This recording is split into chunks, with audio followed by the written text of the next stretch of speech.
So welcome everyone. So every Tuesday we get together to just reflect on some of the interesting topics. And today's topic is about the blame. I was just thinking about it. This, you know, how the language has evolved. So language is just sound, you know. Words, what are words? Words are again some experience, some feelings, something is represented with some sound, right? Those are words. And when you put words together, you can communicate with the medium of words or with the medium of language. We are trying to communicate what we are feeling, right? Or what we want, what we understand. So we can acknowledge, yes, I understand what you're thinking, I understand what you're feeling, and things like that, right? Just imagine there is a whole realm of our existence, right? So our realm of existence is we as a conscious beings who can feel, who can experience, who are in a certain state of mind, state of self-awareness. And our sense of presence can be filled with different energies like peace. Peace is not just a word. Peace is not just a fleeting feeling. Feelings are transient. Thoughts are transient. But presence, you cannot not be you. So there is this innate energy that we all come up with, right? So when that energy, that our presence, whatever we creates our inner world, and that influences the state of our feeling, and our feelings influence the state of our mind, and our mind, our inner world, our presence, all of that thing together colors how you perceive the world, right?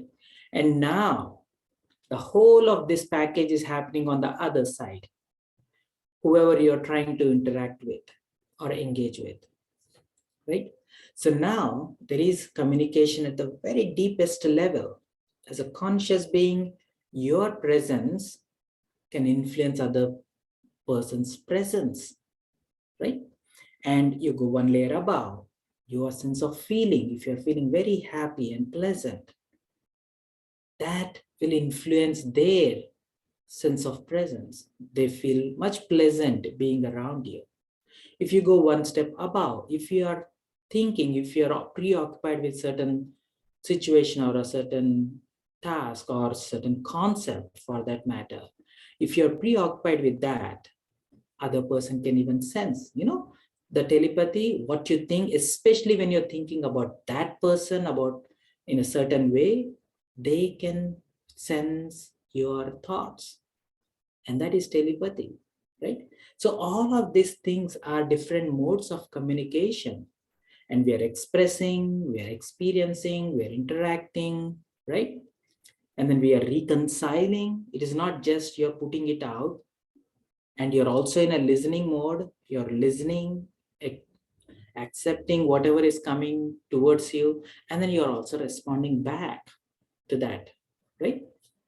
So now just imagine the perfect mode of communication is when you're in your purest presence and the other person is in their purest presence. No clutter about, pure exchange of energy.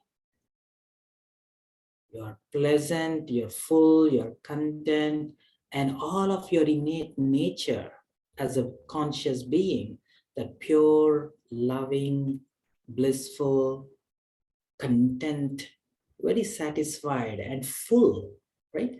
and you're just radiating that pure energy, pure presence, right?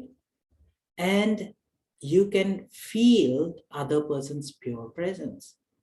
You can perceive their presence, and then you can experience their presence, energy coming from that side, energy naturally radiating, and together you're creating this pool of energy, this shared space, which feels bigger than yourself. So you feel a sense of belonging in this shared space of presence. So that is the ideal place where we can coexist and enjoy each one's company, right?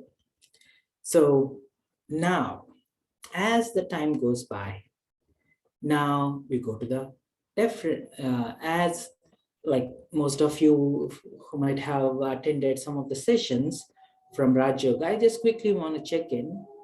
How many of you have already attended a Raj Yoga course? Yeah, show of hands. How many of you have not attended Raj Yoga course?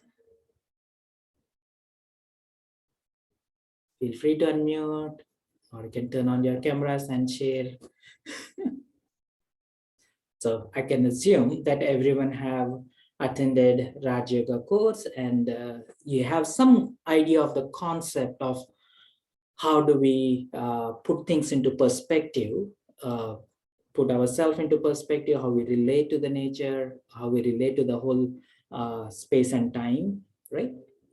So if you actually see the first half of our existence on the space and time realm, in this physical realm, in other words, is like that. There is no need for words or languages, or because there is no pain. There is no needs. Needs are, I wouldn't use the word need. There is no lack of anything that you have to tell that I need this from you. I don't like this about you. So there is none of that situation arises for first half of our existence on earth, right? So once we start expressing and experiencing and using some of our spiritual energy through the space and time, after half the cycle, when the collective energy and our energy dips lower, and then that's where we feel a sense of, I'm not feeling fulfilled. I need to do something about this. I need to start engaging with something external that will help me to fulfill my sense of happiness, my sense of feeling loved, and all of the stuff. So that is when we start going into this world of experiencing external world, right? So now comes the tricky part. The minute you start experiencing something and it feels good because it is fulfilling, it feels pleasant, it feels nice, right? So then you want to hold on to something that is working for you. There's nothing wrong about that, right? But the very thing that you're trying to use to fulfill your inner self is changing. Say, for example, if I like a beautiful sunrise, I like to sit and watch the beautiful sun rising above the mountains, this beautiful nature. But after an hour or so, it does not feel the same. It has changed, right?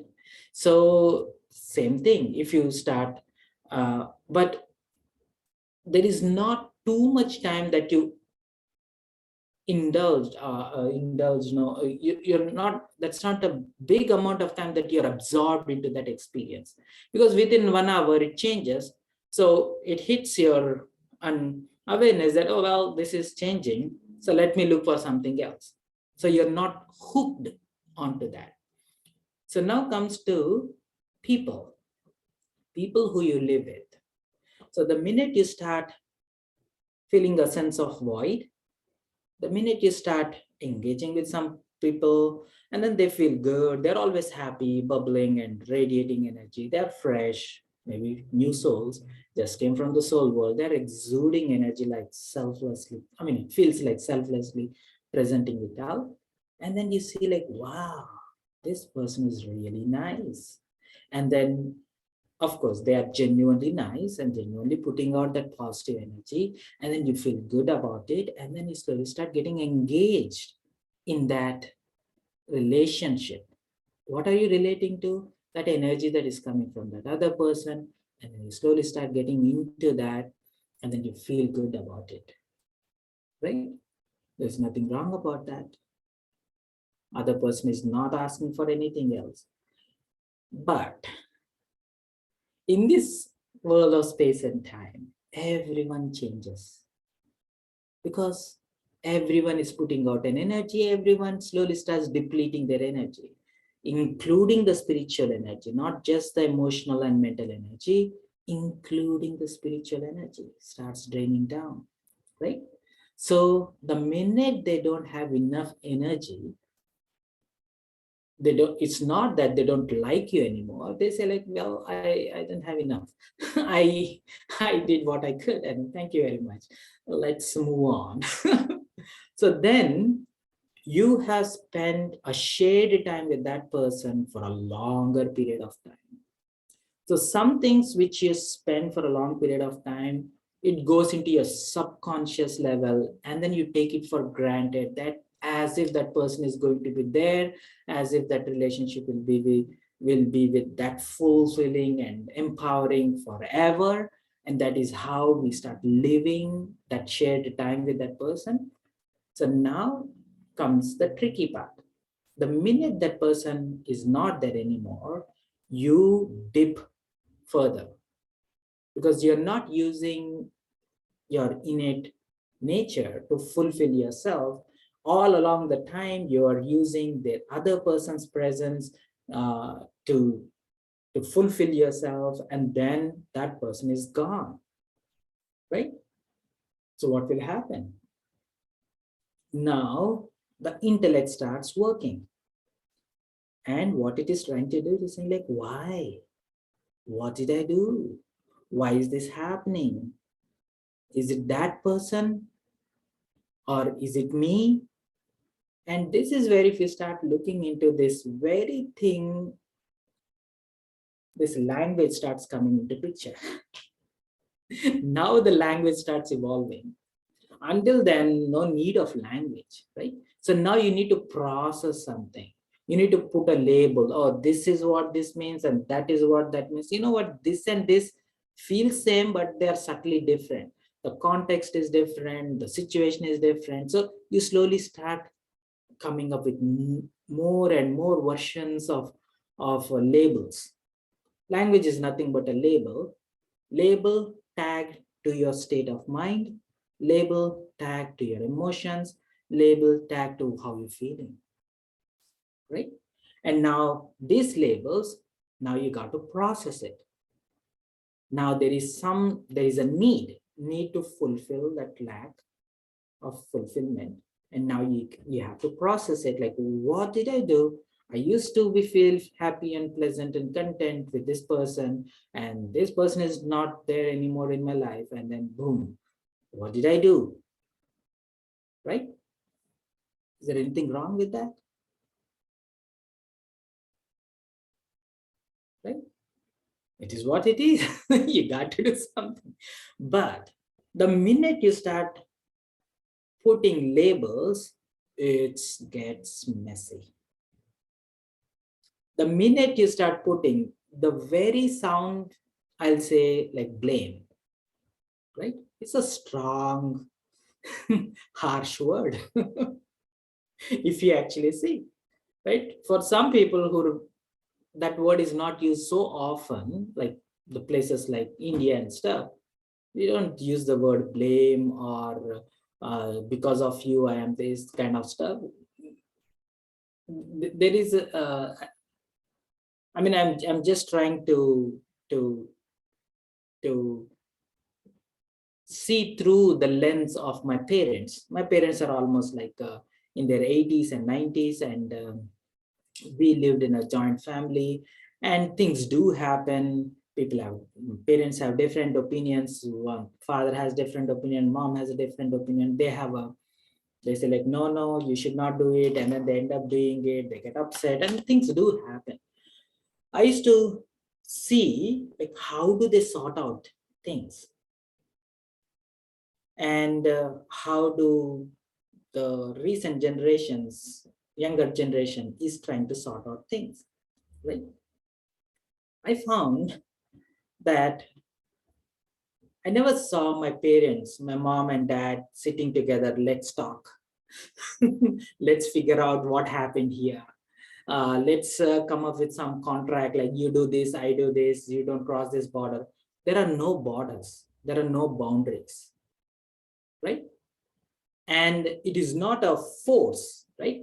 They know that you can't keep forcing for the rest of the life. You can't impose yourself on other person for the rest of your existence, right? So they will either totally walk out emotionally and mentally, walk out of your life. They'll just do what you ask me to do, and then that would end up happening, or they just deplete, and then that won't be fulfilling. So they didn't know, because, and what I found is, and even just to give you a context, I never saw my dad saying thank you to my mom. I never saw my mom telling that you don't love me anymore. But they do communicate. Everyone in the house knows when mom is not happy. And everyone can feel that what dad is doing to make fix the things. But I haven't seen them using words.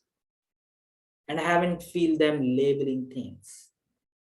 The minute you label, the minute you associate that thing, it is like tattooing yourself on that. Right? Having said that, I'm not saying that language is totally bad, but what has ended up, what labels have become is, over a period of time, of course, everything starts with a good intention anyhow. The language is a nice way to share what's going on in the inner world, so that other person is in a listening mode. They can listen to the words coming. They start creating a whole image of what's going on in your inner world, and then they can sympathize, means they put yourself in your shoes and then start feeling how it feels to be in your place. And then how can they create that frame of mind? Only when you express yourself, right? So that is a good part. Language is good in that sense. But now, after a point, each one goes through their own journey of their life, right? Each one will have their own hardships. So the same word, the experience and the intensity of the experience each one goes through is totally different. Follow, right? If I use the word blame, and if the same word blame has been used in your past, and that word has been associated with something really strong, say for example, you had a really bad breakup, and all of your friends, family, everyone is telling you, you are the reason for all the mess you have done, and deal with it. And then you might associate whole of that emotions that you have gone through to that one word. They blame me for all this mess. And then the minute you associate that word with all the pain that you have gone through, and for me, it is blame is, I mean, like for some other person, it could be like, well, they might not have used that word so often to associate that with any heavy experience with the background. Blame could be like, oh, there is something that you might want to look into. It is more of a criticism. It may be more of a feedback, right? So the other person blame, okay, she is blaming me for something, doesn't matter, right? So it's like, oh, so she's trying to tell something. So you can interpret blame as, oh, that person is trying to say something, instead of saying that, look, she's blaming me, right? So the minute you say that person is blaming me, you block it. You take it as a hard, so it is painful. The minute some pain kicks in, you push back. And the intensity of how hard you push back is directly proportionate to how painful you have associated that word blame with. Follow, right? So each one has different train of experiences, different pockets of experiences. And these very words has tagged along with that throughout their journey of their life, or throughout the journey of their existence on earth. Follow, right? And now you use the word language like blame, right? Things get really messy. After a point, things get really messy. The words itself becomes a problem because there is a heavy association to the labels and the emotions connected to that.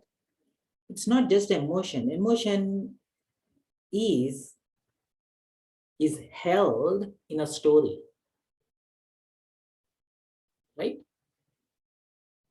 She did this, this happened, I did this. Even after all of this thing, whole of this story is packaged.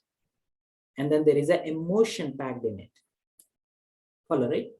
And now every time you reiterate that story in your mind, and along with the story comes all the pain, all the emotions connected to that story, because that is on the surface of your consciousness, that, oh, it is painful, it is emotionally painful, you do something about it. Either you resist it, or either you push back and then you start putting more story around it, or you may transform the whole story altogether. Like, this person is a mess. Stay out of this person. So it's not just labeling that person, you back it with more intense emotion connected to that. Follow, right? The intensity of the emotion is not just when the event happened, but every time you reiterate that in your head, that gets bigger and bigger and bigger. So now in the physical reality, nothing is happening about that incident, but behind the scene, the emotion connected to that story is getting bigger and bigger, and it may get more messy. Follow, right? And now whole of this story, whole of this emotion is tagged with the language like blame. Follow, right? So the minute you tag that thing, now what happens? Each word is like a dynamite. The minute any person uses that word in your communication, it starts creating explosions, right? So some people use some words. The minute they use the word, they immediately shut down. How dare you say this? That one word, they get stuck. How dare you say this thing? Whatever that thing is, right? You say like, oh, you're not responsible. Done. That's it. There might be whole heavy package connected to being irresponsible. Or GC, you don't know how to respect people. Or you see, you're not organized, right?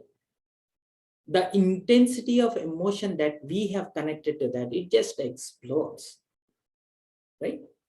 So at the end of the day, who is in pain? So the one who has created whole of this thing inside. So now it's not just that this is happening within you, it's also happening on the other side also. They have their own version of the story. They have their own association to that story, and they have their own association to the word connected to that story. When the other person says that, look, you blame me for this thing, we have no clue like what emotion is connected to that word blame, right? when the word comes to me, I have my own whole package of what blame means in my inner world. And then when the communication is only that superficial language level, that's it. Each one will start living in their own inner world. And these words are like just triggers, just exploding each one's inner world, right? It becomes like a war, invisible war happening between the people. Follow it? So, having said that, I just want to give a pause and then just quickly check in. What do you think is a way to break this chain? Because it's already happened. It's not that, oh, let's forget everything, all is good, and then you go back. It doesn't, you can't go back in time. It already happened. You can't retrain yourself what has happened. It already happened. It is sitting there. How would you break this chain? It is not just blame as a word. You can use any strong word, right? So you can even use the words which may look positive, like love. And people might have a whole different association to that word love. They might have associated love to a breakup. Who knows what's going on behind the scene, right? So somebody can have associated the word love to God, right?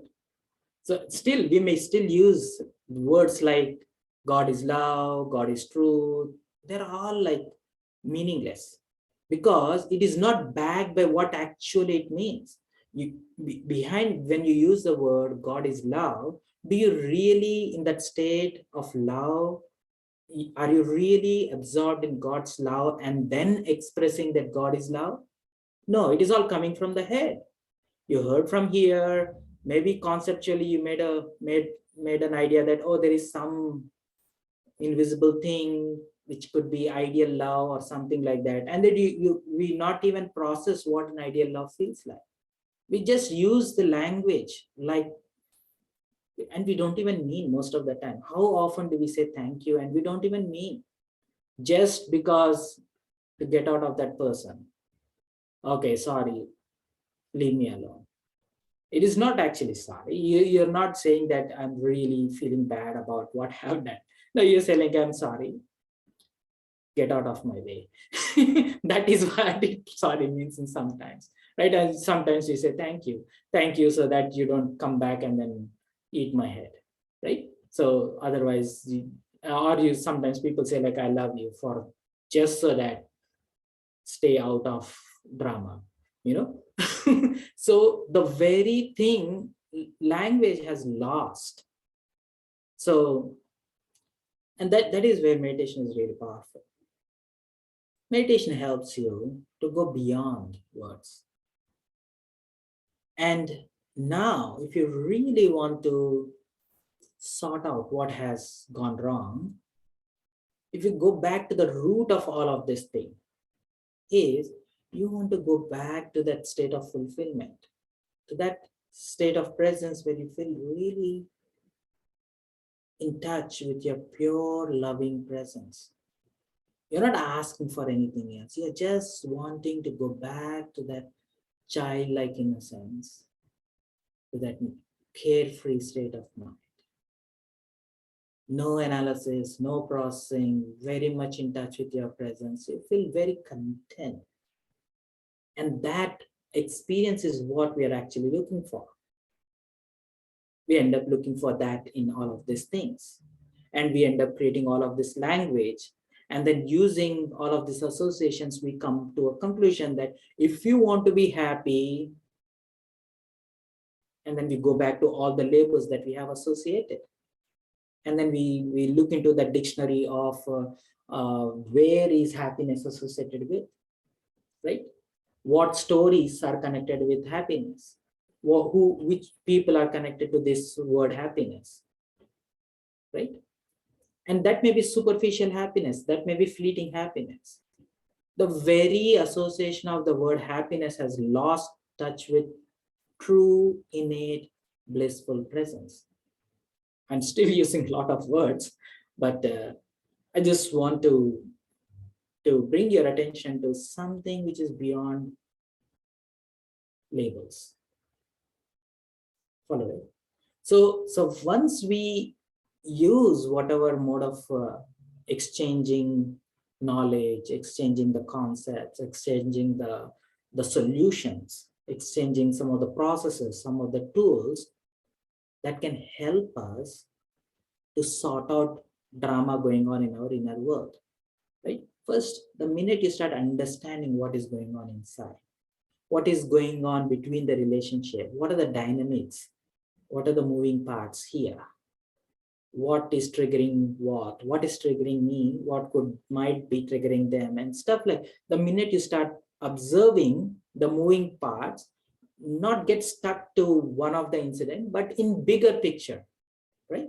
So then you start heading in right direction, right? So there is always, when one of the sisters was sharing this analogy, like when you're summiting, right? So when you're going along the range, right? So you always have some dips and ups and dips and ups and dips and ups, and eventually you start heading towards your summit. Couple of feet, you are elevating, and 2 steps you might come down, but 10 steps you go up, right? So it is this gradual. So overall, you are heading towards the summit.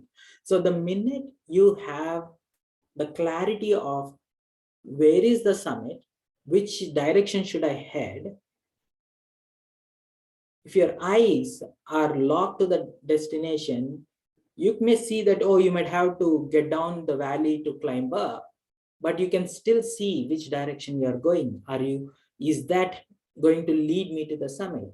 Or there may be another short route which may feels like it is going up, but that is cut off from the summit. It may be altogether some other mountain you end up getting into, but that is the max that you can get out of that mountain. You can't elevate higher, right? In order to go to that higher elevation, you have to go through a valley and then climb up all the way through, right?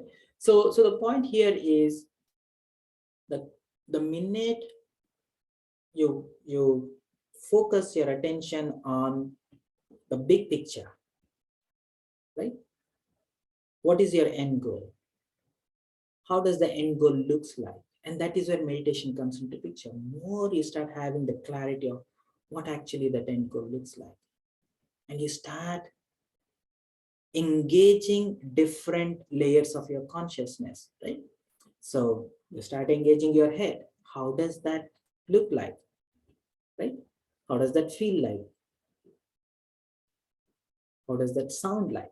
Based on what sense is you use more often, what does it taste like? What does it smell like? What does it feel like? What does it sounds like, right? So you start creating that is still at a more physical level, and then you go a little deeper. You go beyond labels, and then you start engaging your mind. How does a peaceful mind feels like? How does that mind, which is not empty mind, the mind which is full of that pleasantness? The mind is not silent because it ran out of solutions, it ran into the wall, it can't think anymore. That silence is what we call depression. Depression is when you give up. You don't even have a hope. You stop thinking towards how do I get out of it. You just give up. It is like a bottomless pit, right? That empty mind with hopelessness, where mind is not even thinking, mind is not trying to sort out what's going on, that leads to depression. That silence is not healthy silence, right? So you sow this sort, you sow this seed of end goal, end destination. What is that I'm looking for? And then you let your mind go into that silence. Let your mind hold that presence and let your mind work on that. Work on that meaning, try to engage. How does it feel like mentally? And your mind will start feeling pleasant. And your mind will start pulling out all that incident when you might have experienced that. Everything that we have experienced is already recorded within our consciousness. All it needs is some space, some silence, some stillness in the mind with a direction. You just sow a thought. I want to feel what it feels to be peaceful. What does a child feel when the child is in the arms of a mother? Very carefree, very safe, fully loved, effortless. There is no processing going on in their head, but their presence is so full of peace. When you look at the child sleeping, they're so still, very much present, not much going on in their head. Graceful presence, right? When they have a good sleep and then when they wake up, when they open their eyes, when you look at their expression, you can see through their eyes what's going on in their head. It's very clean, very transparent. And it's so pleasant. Anyone who engages with that child, when they smile, that's a genuine smile, that pure joy. And it is not joy like excitement and hyper energy, but it is like when they are very have a good sleep, when they wake up, when they smile, the energy is full. And then they're just radiating through their eyes, radiating through their smile. Their hair may be everywhere, they may be drooling all over. Your attention will not go to anywhere, just into their eyes, just the expression on the face. And in fact, you're not even engaging with the expression, you're actually engaging with the energy that they're putting it out. Right? Every one of us have that moments of experience. Not connecting to somebody else, from your own presence, you know how it feels like. Right?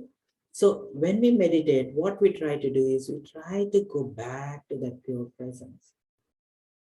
And that is where you sow a seed, saying that I want to feel how it feels to be that pure me, untampered with all of this emotional stories which are backed by a lot of emotional drama, right?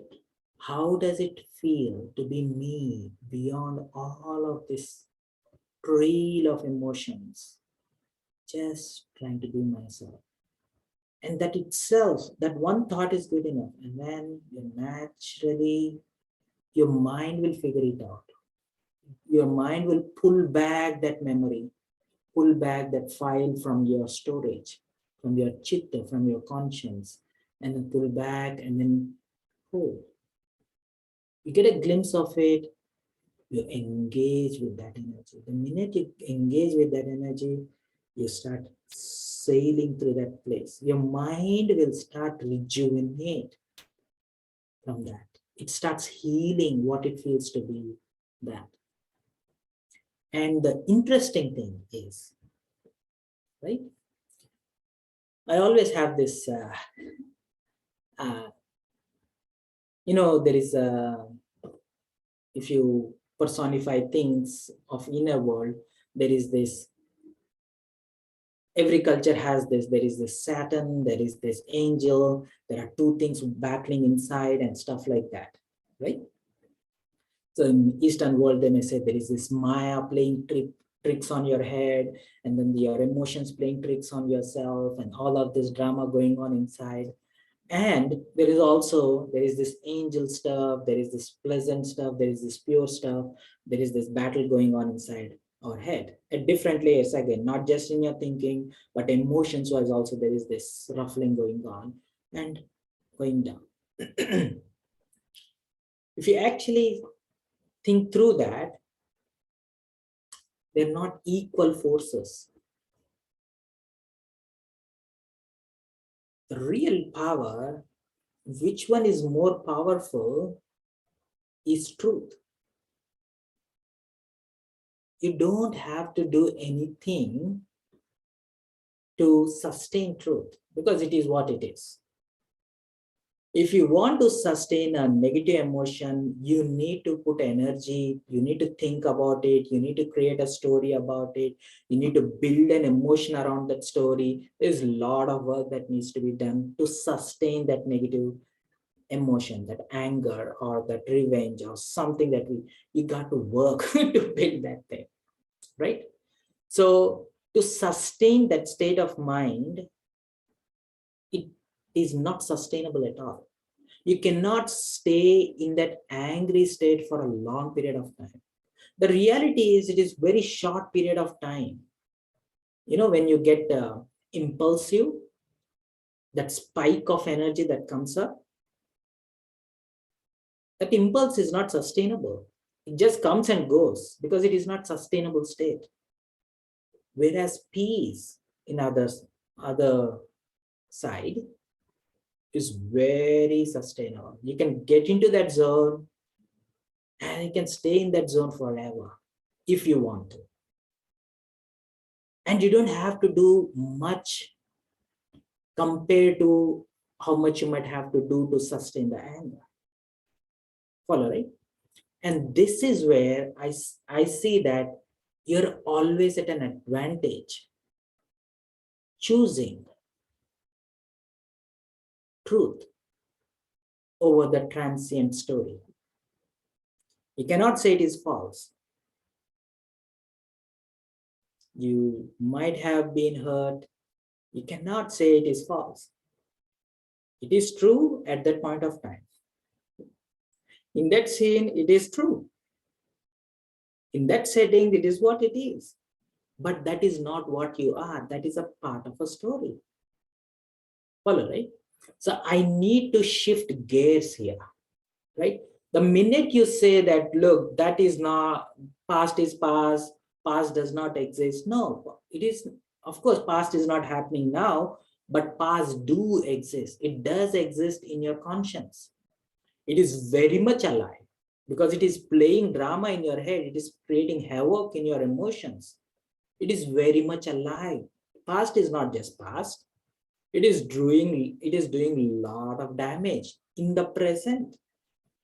You can't just brush it off. Past is past. It's okay. Don't think about it. No, you can't ignore. You can't bury it. Acknowledge what's going on and then do something about it. Otherwise, we lose time. Lose time, the very time that we could have used it to have a pleasant, present existence, pleasant, happy time, you know? So how do we do that? That's where meditation comes into picture. So what do we do in meditation? We observe the drama going on inside and try to acknowledge the fact that truth is sustainable.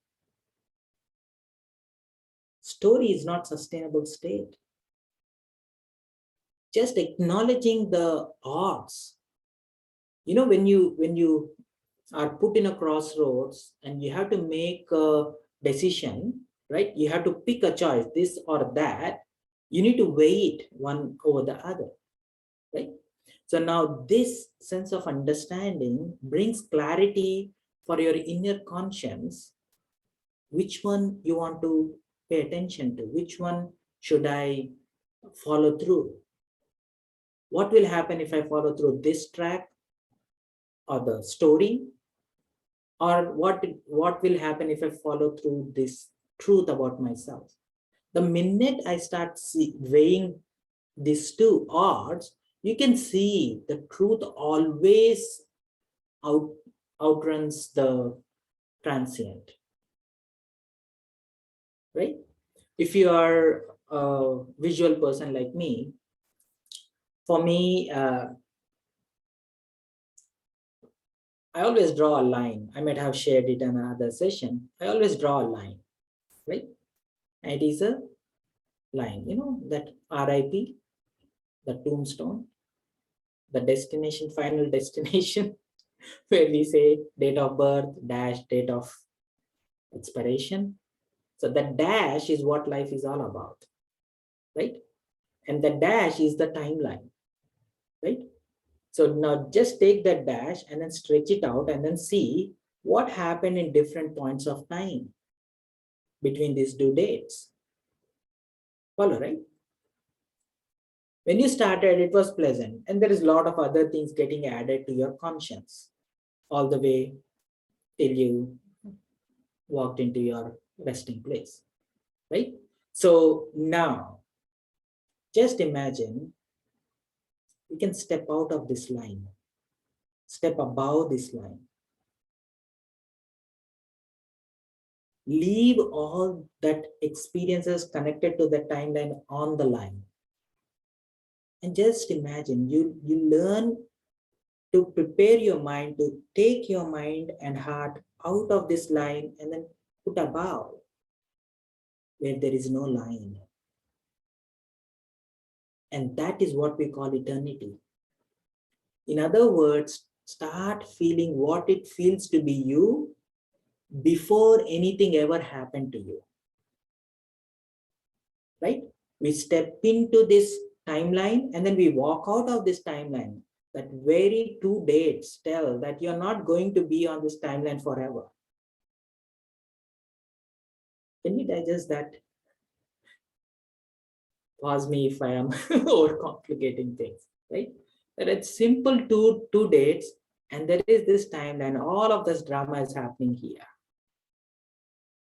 But when you recognize that you walked into this timeline, you are going to walk out of that timeline. You are somebody who is not defined by this line. You are somebody who is not defined by what happened on this timeline. The goal, the summit is I want to experience that, what it feels to be me when nothing ever happened to me on this timeline. And that is the truth. And that truth is you cannot not be you. Follow, right?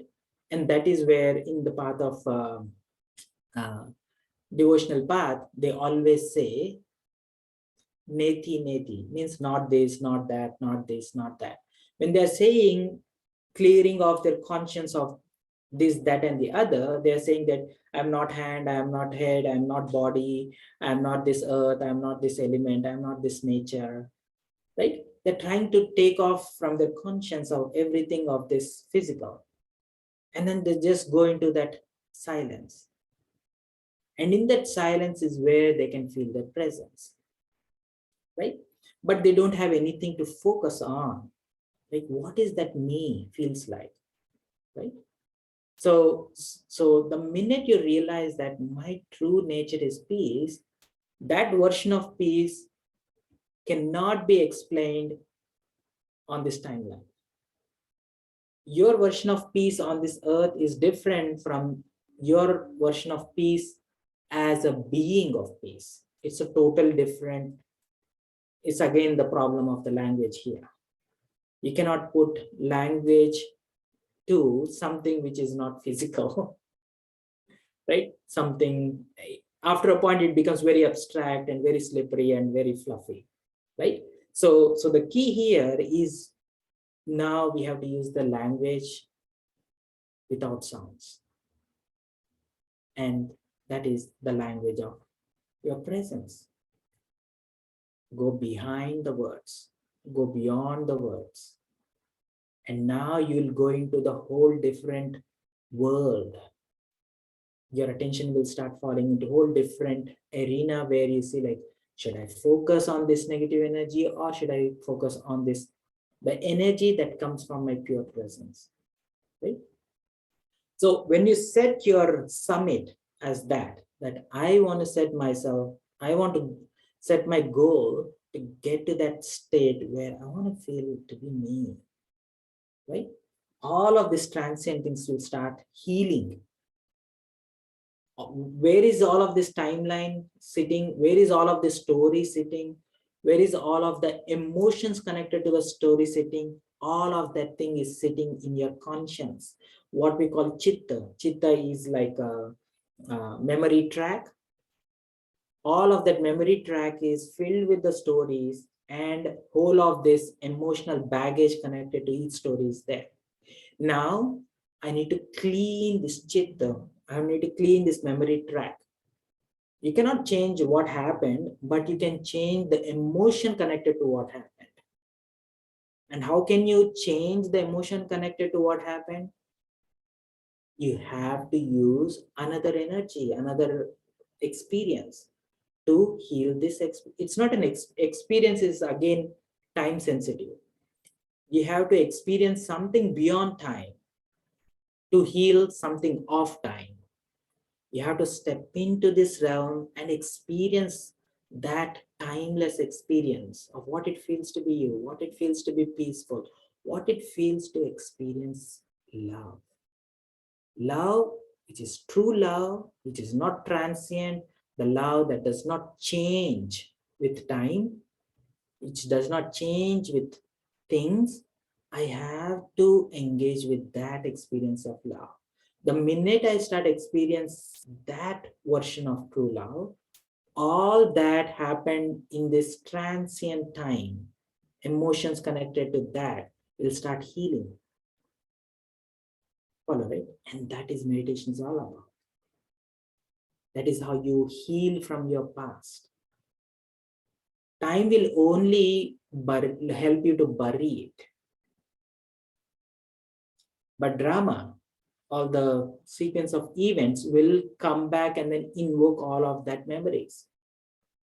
You can't just say that time will heal. Time will never heal. Time will give you, will help you to bury it down. You got to heal. You got to begin and then pull out that dynamite and then diffuse the energy behind that wiring, the story. You have to learn to diffuse, right? And that is the only way to heal. You can't just leave it to the time and then ignore it and then don't do anything about it. Don't even acknowledge that something is going behind the same, right?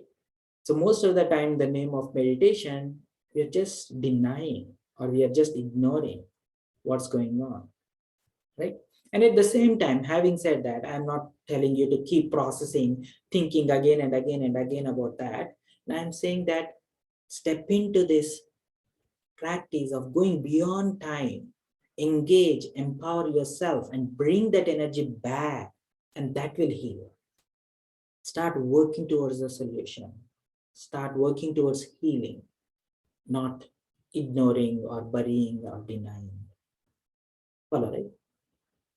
So going back to the topic of blame is nothing but bunch of emotional packages. So you have no idea what will explode. You know, like some people are like a landmine. You know, you have to be very careful how you thread your conversation with that person. You say something, something else get exploded, you have no idea what you said, like why you feeling that way, like did I say anything wrong? Or you will be, you know, very, it's as if you're walking through a landmine. You say a word, something explodes, and then you say something else, there's something else explodes. Some people are like a walking dynamites, right? You step on it, you blow off. You know, so you have to tread careful, right? So, and then same thing, our past sometimes feels like a dynamite or a landmine, right? So the minute you walk your memory back in the past, it feels like a landmine, right? You think about a person, whole of that emotions erupt, and you think of some place, all of the emotions come up. You think of some job or some task or something that everything starts coming up, right? Our own past is like a landmine. We need to learn to clear off these landmines, right? And that is nothing but chitta shuddhi. The word that is used in the practice is chitta is your conscience. Shuddhi means cleansing. I have to cleanse all of this negative stuff, all of this hidden dynamites, right?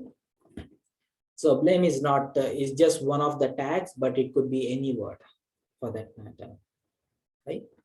So if we get trapped in the words, we don't do anything about the emotion we associated with the word. So that is a problem.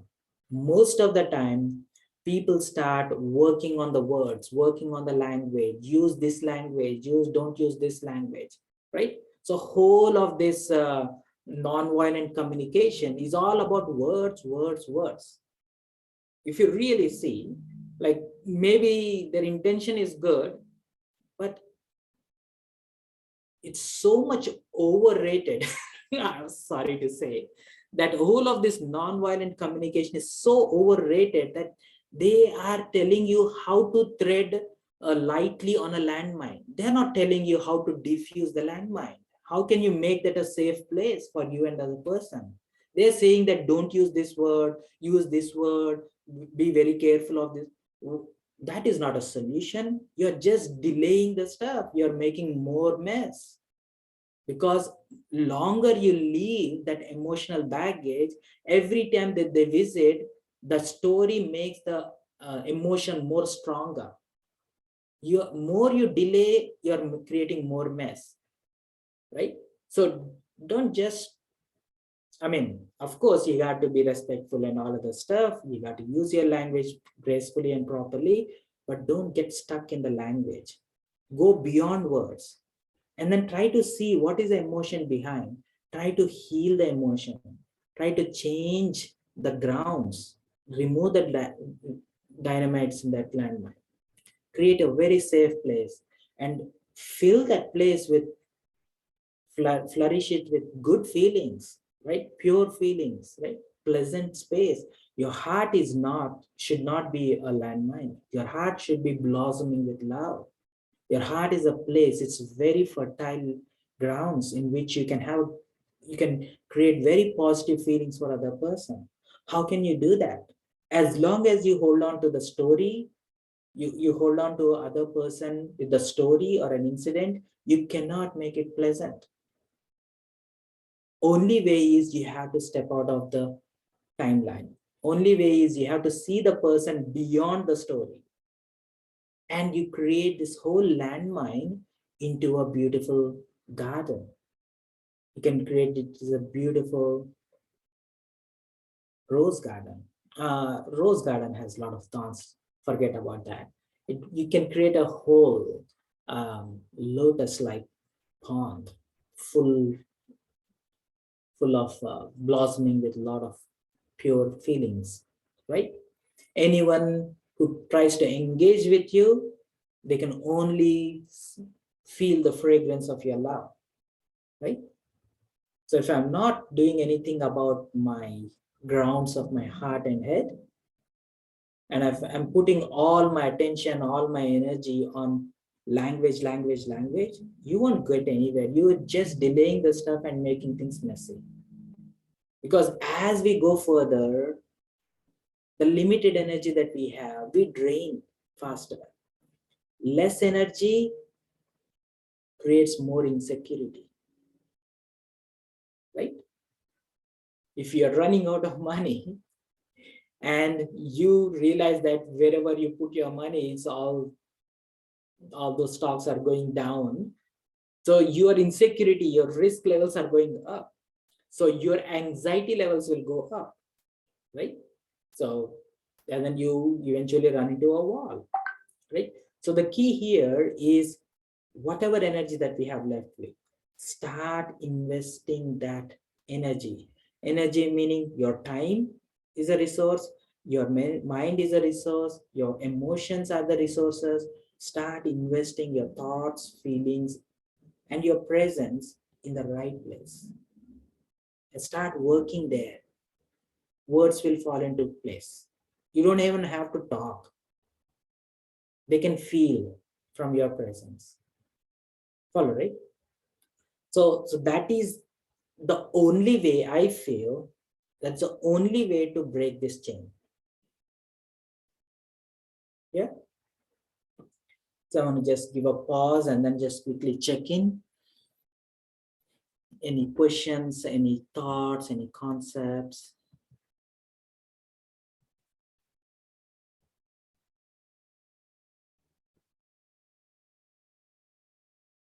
Does it feel good? Does it feel right? Yeah, it is work, right? There is work to be done, but yeah, yeah. So there is an exit for this. We are not running into a wall. We still have a way to, to walk out of that wherever we are, whatever stage we are. We see a solution, right? Anyone else have any thoughts? We can go and try. We can attempt what it feels to go into that place. Thank you for putting it in words. We can get the feeling in meditation, but you put it in words, so it's more like a cloud condensing that we can hold on to the thought better, and it's not just myths. You've made it tangible where I can actually hold on to it for more than just a fleeting thought, and hold on to it better in my heart. Thank you. Thank you. Thank you. I like the word that you use, making things tangible. Yeah, Yes. because the minute we step into the spiritual realm, words may not do the justice, and then it becomes abstract after a point. So to make abstract tangible is very important in how do we approach, like, am I heading in a right direction? Should I continue in this path or not? One of the thumb rule is, one of the measuring sticks is like, am I making spirituality tangible? Yeah, cool. And that the stories, the emotion grows each time we tell the story to it. That's right. it we may have logically kind of grasped it, but now it's kind of like, okay, yes, I understand it better. I can hold on to that feeling and work with it. That's right. Yeah, and the minute you put a walls around it, you get your hands around it, so then you know, like, okay, I have contained it, right? And most of the time, what happens is, when we are in the story, we didn't realize that we are absorbed in that emotion. And when we are absorbed in that emotion, we identify with that emotion, right? For example, if some uncomfort or ill feeling erupts, and some sense of anger erupts against other person, or it could be against ourselves. How dumb am I? How could I do that? I messed it up again, right? I can't forgive myself, right? You may use the word guilt there, but guilt is not just something that can justify that, but you're absorbed into that state of self. It is as if that there is no exit.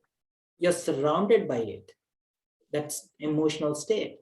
And then you're identifying it. And then and especially because that has already happened, you're already identifying with that emotion. You're labeling yourself that, look, I messed up and I messed it up again. And I did it so many times. You can't find an exit, right?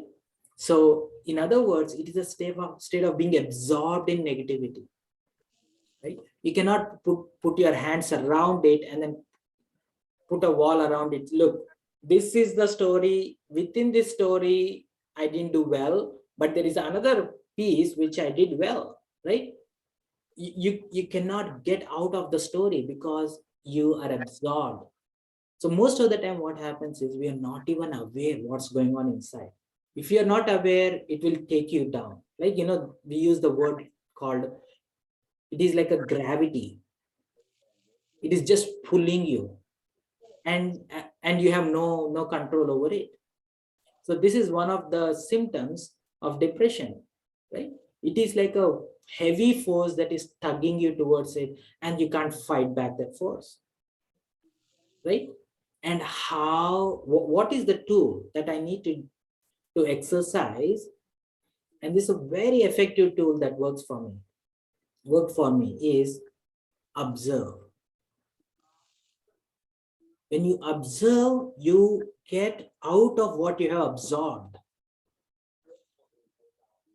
right? Most of the time, we don't even pay attention. We are not even aware that where we are stuck. Don't do anything, just observe where you are stuck. The very process of observing your emotional state itself puts you into two different things. Observer and what you're absorbing makes it two separate things. If you don't pay attention, observer and what you're absorbed in becomes the same. And the force which is active is your emotional state. You're not conscious in that, so you are sucked into that gravity. There is no exit from there. So this is a powerful tool as a part of meditation. What we practice is like observe. You don't have to justify, you don't have to figure out why am I feeling this, what is the reason for this. No process, no analysis. First observe what's going on. That itself helps you to pull out of what you are absorbed. That is a it's very liberating. That very process of observing is liberating. And then there is this meditation practice called Vipassana. They do this 10-day silence Vipassana practice. Vipassana practice is more about this. You just observe your senses, and then you feel some sensation, you feel itchiness, tingling sensation, and all of the stuff. You don't do anything, just allow it, observe. And then you feel you're separate from the body. And then you do the same thing with your mind. You do the same thing with your heart. You do the same thing with your presence. And then you pull yourself, right? So observe not pulls you out of what you're absorbing. That is the first tool. And then the second thing is, when you get this, when you practice it, it gives you a window of opportunity. That window is when you feel a sense of liberated. You feel a sense of freedom. Yeah, just want to mute. Yeah. So you feel a sense of freedom. I have to leverage that. If I don't leverage that sense of freedom by observing, you feel free. At that time, I need to use that opportunity, start engaging with something else. If I don't engage, you cannot leave your mind in vacuum. Vacuum has a lot of strength. Have you seen any experiments on vacuum? It sucks in a lot of garbage into it, right? So observe helps you to detach yourself from what you absorbed in, and then take that window of opportunity to start engaging your head and heart in something true, something pure. And then immediately fill it back, whatever gap that has created, right? And now you slowly start creating new current inside yourself, new state, new space. What we may use this word called a mind space, or you may even use the word called heart space. Create that sacred heart space. It is not empty space. If you stay in that emptiness, all of this garbage sucks back with 10x speed, 10x intensity, right? Don't go into emptiness, don't go into vacuum. Don't create vacuum in your head and heart. But learn how to observe, detach, and then immediately start engaging with something pure and pleasant. So the minute you start engaging with pure and pleasant, focus, shift all your eggs towards that, shift all your resources to that which is pure and eternal. And then stay still. So what will happen is, like a muddy water, if you keep it still, it takes time to settle down all that mud. Initially heavy rocks will immediately settle down.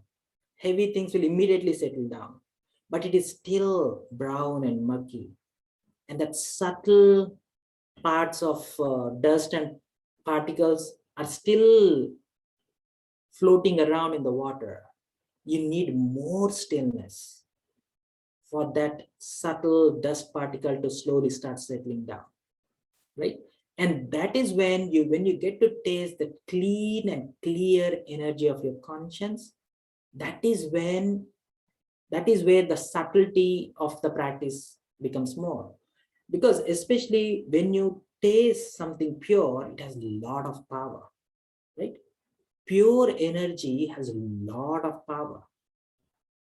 Even if it is 1% contaminated, it will not have the same power as 100% pure, even if it is fraction of a percentage, right?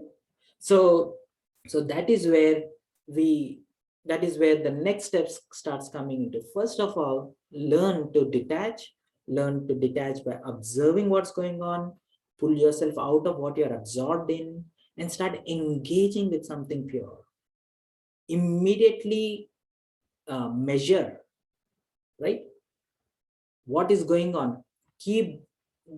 Do your check-in with yourself, right, every 1 hour, for example.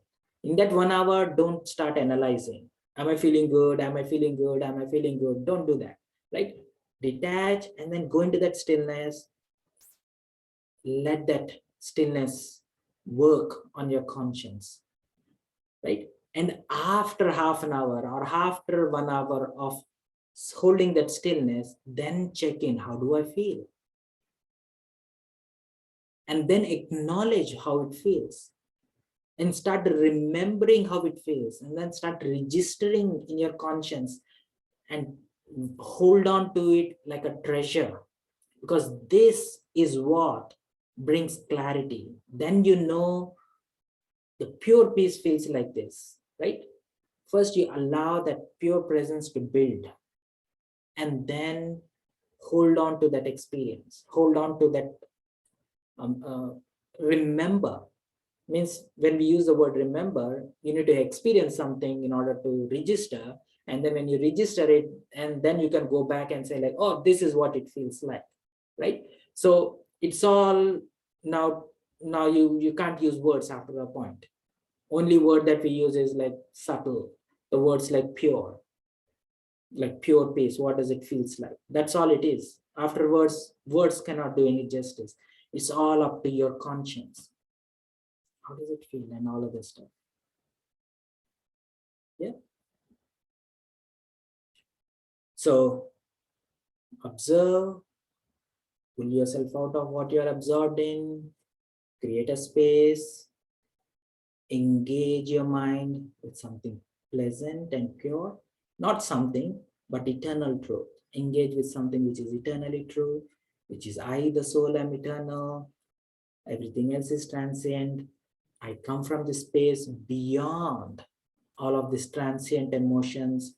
Engage with that space. Feel the presence of that being who's always untampered. Our conscience is tampered. Every person that you interact with, their conscience is also tampered.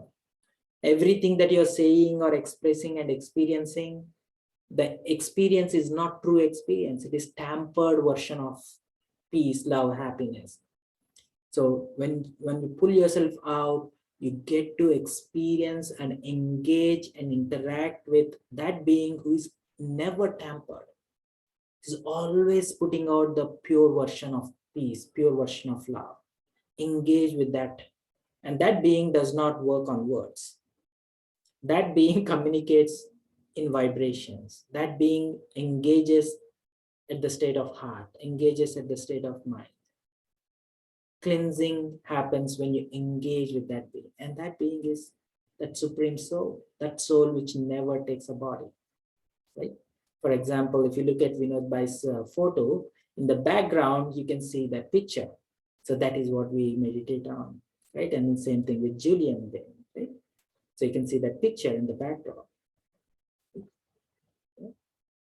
So You can practice a little bit of meditation, and then I just want to give a quick pause. Let's take a quick 2-minute pause. Try to hold, reflect on all that you have heard.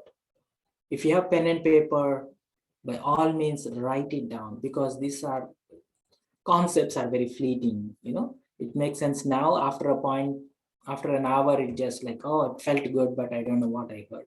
Right?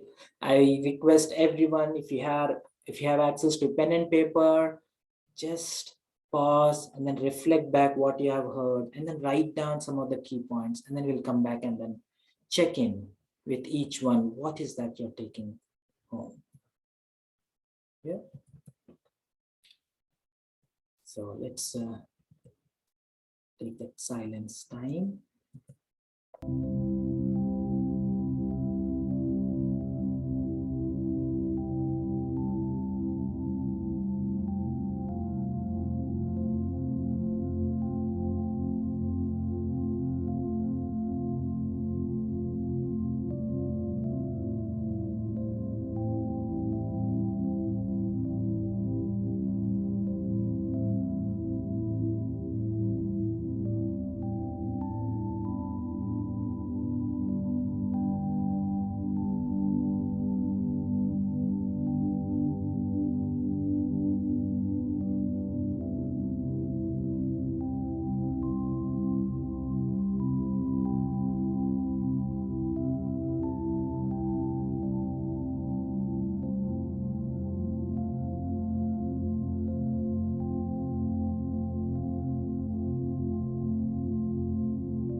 yourself very comfortable.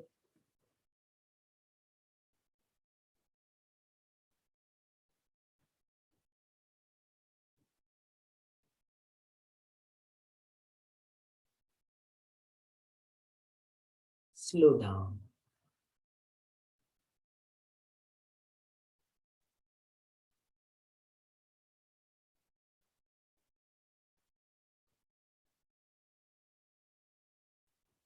Slow down your breath. Make it deep and long.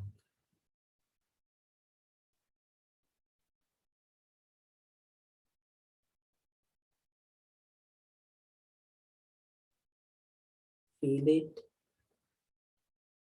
Stay with your breath.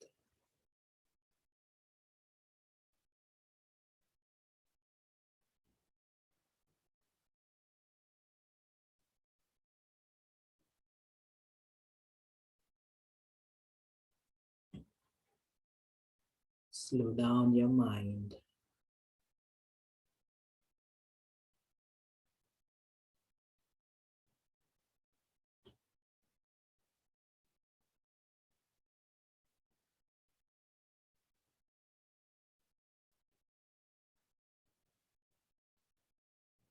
Engage and experience a quiet mind.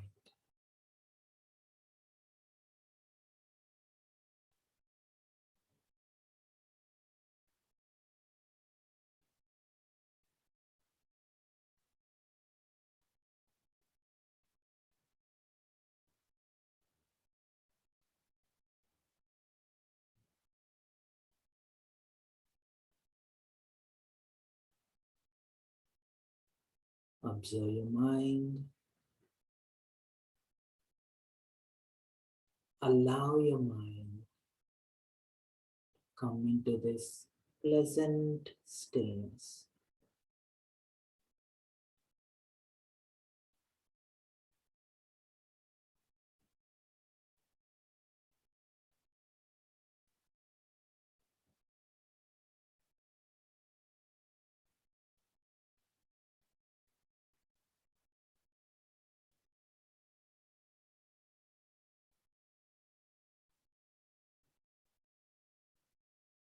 Observe your heart.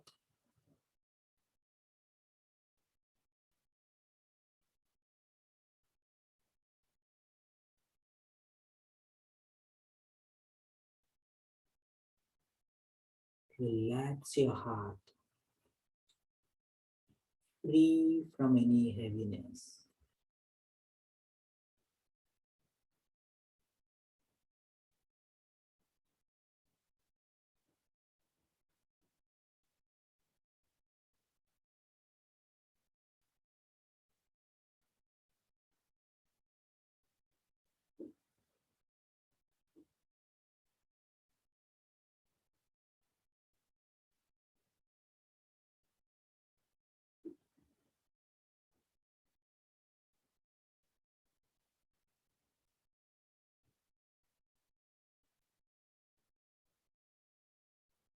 Allow that pleasant lightness to grow in your heart.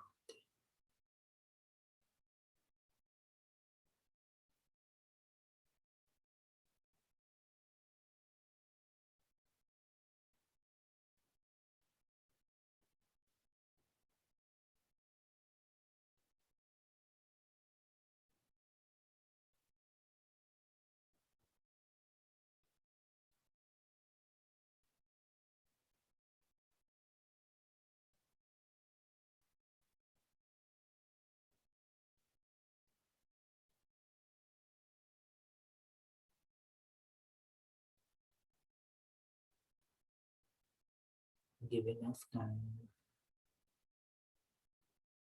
enough space for your heart.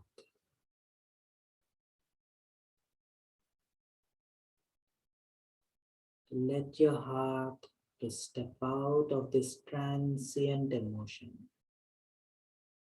Step into this eternal lightness.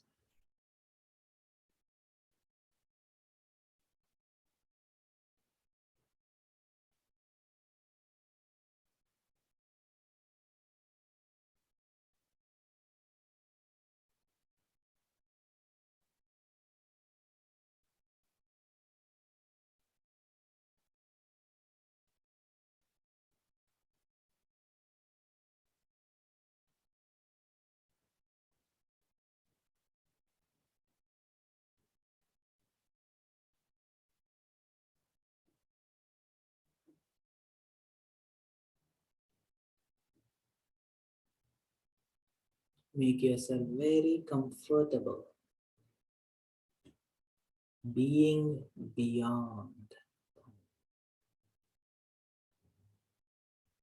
going beyond time.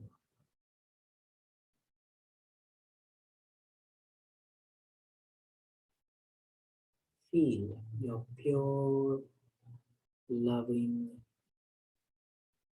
lightness.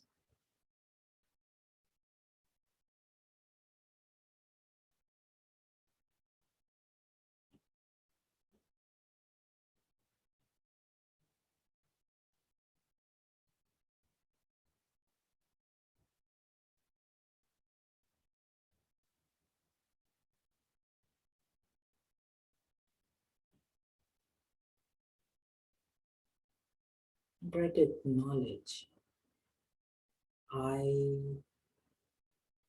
a conscious being of peace. Acknowledge with your presence. Acknowledge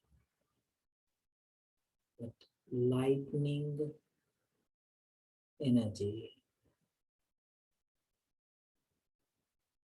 that energy of lightness.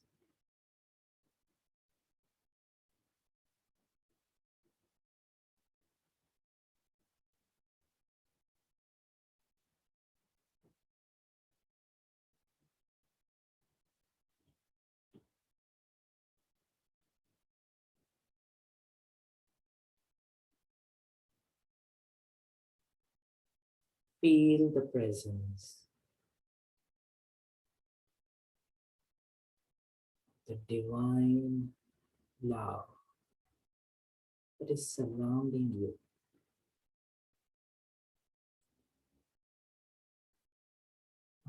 Unconditional love, empowering love, uplifting love.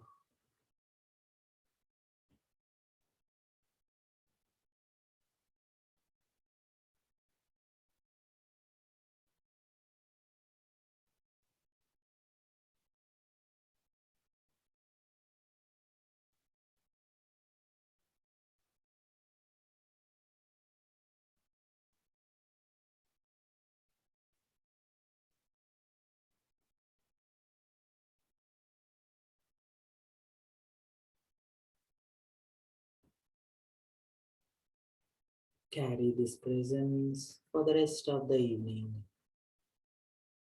and try to sleep into this presence.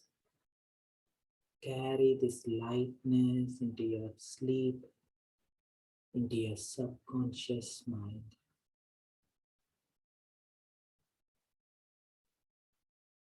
Allow the healing.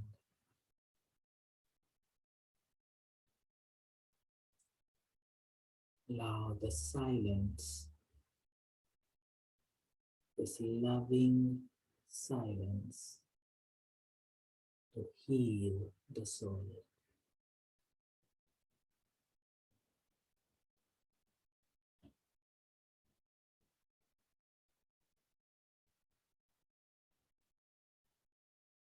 Oh, Sha, Sha.